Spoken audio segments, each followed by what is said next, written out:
So hey, it's Jonathan from Deep Questions Dark Chocolate. I'm down at the bottom of Mexico in Huatulco, Mexico. This is the Huatulco Lighthouse behind me. There's the remnants of a sunset behind me. It was a nice sunset, some clouds. I was just a little late for it. But there's some people around, and then behind me, miles and miles of ocean. And right there is a sailboat. Super cool. So anyway, that's all the travel log. And here's 3 questions for you for next week.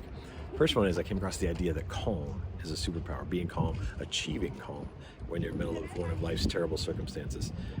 So when you were in your worst circumstance, were you able to achieve calm, and how did you do that?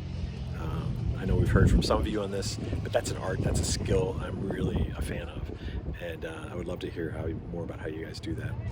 Secondly, I was down yesterday in this town about an hour away, that way, called Mazunte, and Mazunte is a super spiritual town. It's full of really high-class hippies who, and everywhere you go, there's little stores or storefronts with yoga, meditation, massage, but then when you look at the YouTube videos describing Mazunte, people talk about how a lot of synchronicities happen there. People meet people, and that happened to me.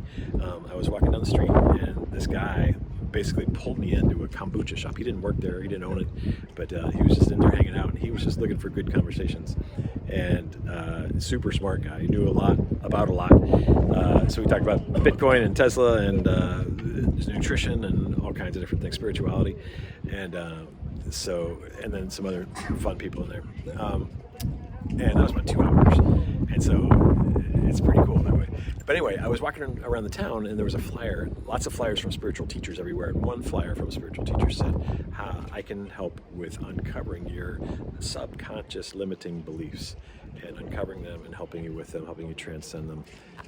And I thought about that for a while, and I'm guessing all of us do have some form of subconscious limiting belief.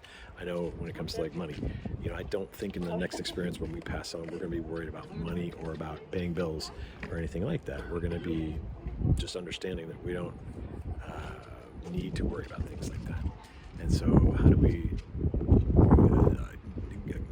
overcome, I don't know if overcome is the wrong word, but transcend these subconscious limiting beliefs that we have now?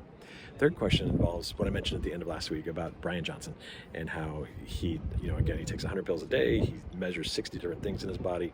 He's probably one of the most healthy humans on the planet, almost no body fat, works out crazy, sleeps, goes to bed at the same time every night, sleeps 8 hours, and he's on one extreme of things.